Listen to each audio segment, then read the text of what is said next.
Hey, good morning, everybody. This is Ryan Derks. I'm doing a monthly review for all clients of Derks Financial. So let's get right into it. We have one, two, three, four, six stocks that our clients own that we're going to go over today. Just a quick update on what's happened on those since last month.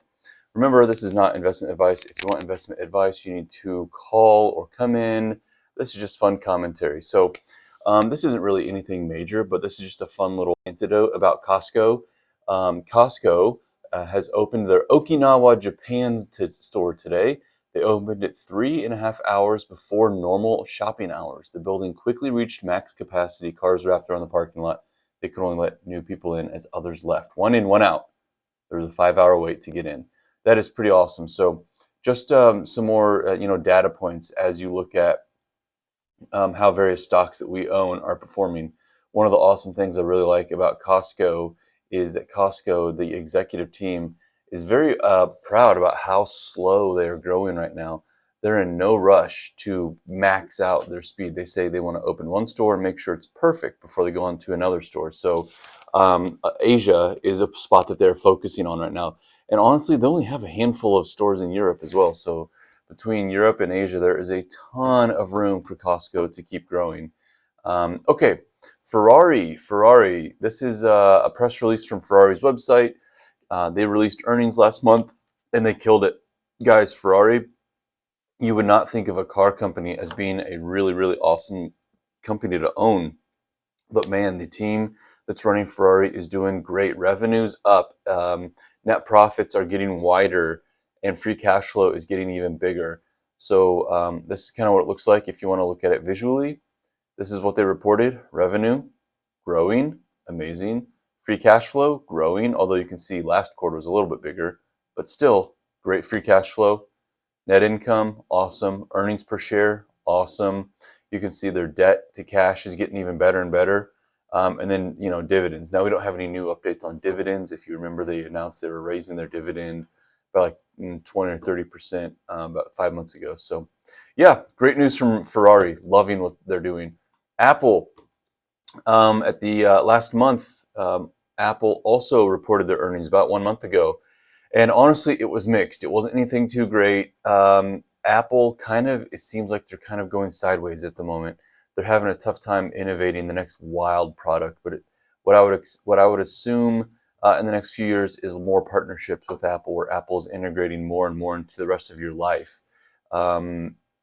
As many of you know, the iPhone hasn't really come out with anything wildly new or impressive for years now. So let's go down. Here are the key facts right here. I'll go over with you. And let me make this bigger for those of you watching. Oh my gosh, this is one of those websites where I can't. But anyhow, Apple reported $1.40 earnings per share, which, as I show you here, is very good. All right, looks great for them. Going back, tech giant raked in $85 billion of revenue, beating their forecast.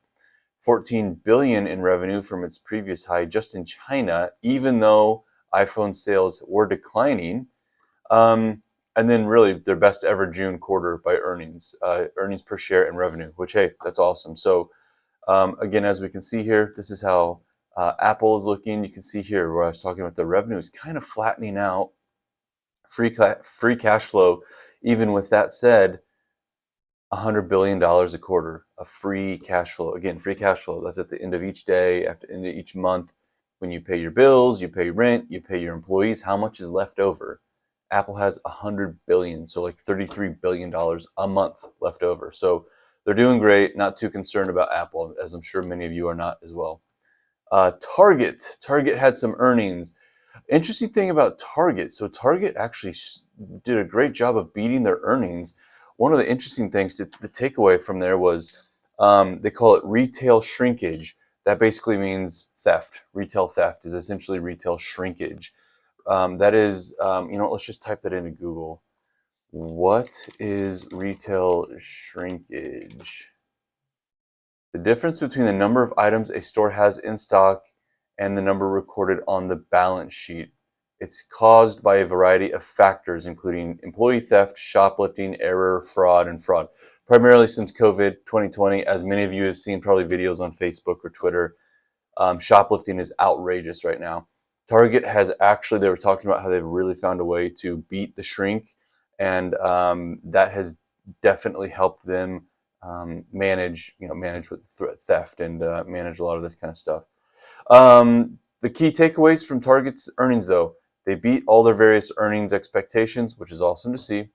Sales at the store grew as shoppers made more visits to Target stores and website and bought more discretionary items. Okay, boring.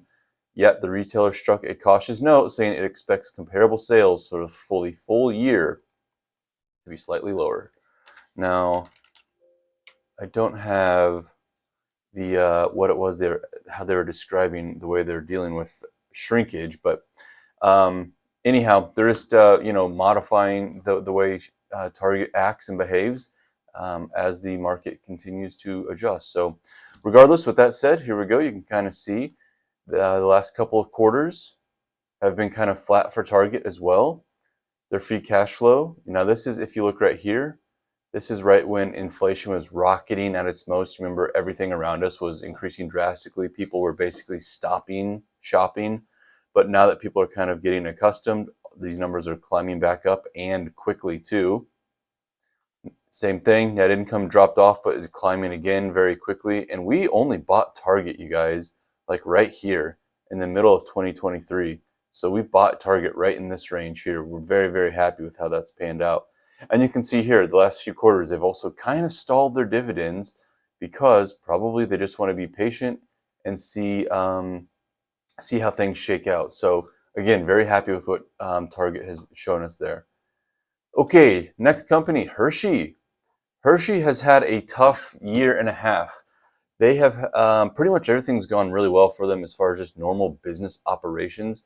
What's been tough for them is since that inflation rocket back there in 21, 22 that we were just discussing, cocoa prices across the globe have exploded.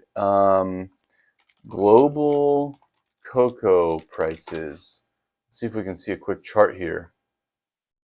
So this is not a joke, you guys. This is the cocoa prices globally. Used to be around maybe $2,500 or so per ton. Now it's up to $10,000 per ton. With that said, the team at Hershey have talked about this for about a year about how they've been hedging for cocoa prices, but it has to come down eventually. So here's the headline: Hershey's earnings come in not so sweet. Worst profit in 7 years as cocoa prices soar. So top line basically here, shares of Hershey wavered Thursday as investors digested the chocolate company's quarterly earnings report as soaring cocoa prices cut significantly into their profits. Here we go. So $1.27 earnings per share, well short of their consensus, and $2 billion of revenue, shy of what was expected to be 2.3. So 2.1 versus 2.3. This is the big takeaway, though: a 17% year-over-year decrease. So that is not great for them. They do not want to see that. But again, primarily it's all just cocoa price, something totally out of their control. Here's the takeaway. They made $181 billion of net income. So end of the day, after all the revenues are squared away, how much profit they have, their least profitable period since 2017's first quarter. And here they said, we kind of expect this to actually kind of continue playing out. So again, if we look at this, they've had a great couple of years of growing revenues, but this year it's gone kind of flat for them. Free cash flow, this is what you can see they talked about. It's cutting into their profit margin. Now, let's be clear. It's not that they're unprofitable. It's not that they're losing money. Their profits are just slightly shrinking a bit on this whole thing. So with that said, that's where Hershey is. I'm sure they'll come out just fine. Okay, Lulu, last stock here. Lululemon, you guys know we've covered them quite a few times. They've had some drama from speculation.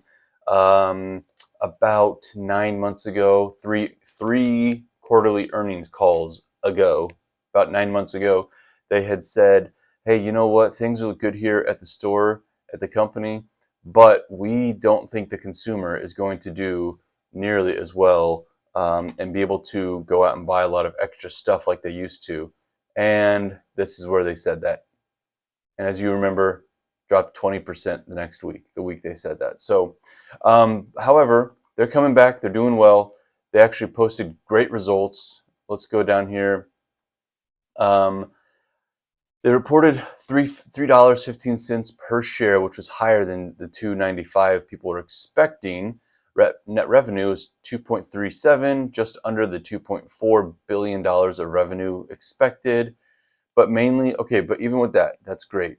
However, they slashed their full year guidance, basically how they think they're going to perform this year. And they said that again, same with Hershey, they said, you guys, honestly, we just don't think that the consumer is that strong enough. People are still trying to pinch every penny. They may not be able to go out and buy some extra clothes as they would like to. With that said, as we look here, they're still growing. You can still see the revenue over the last 12 months growing really nicely.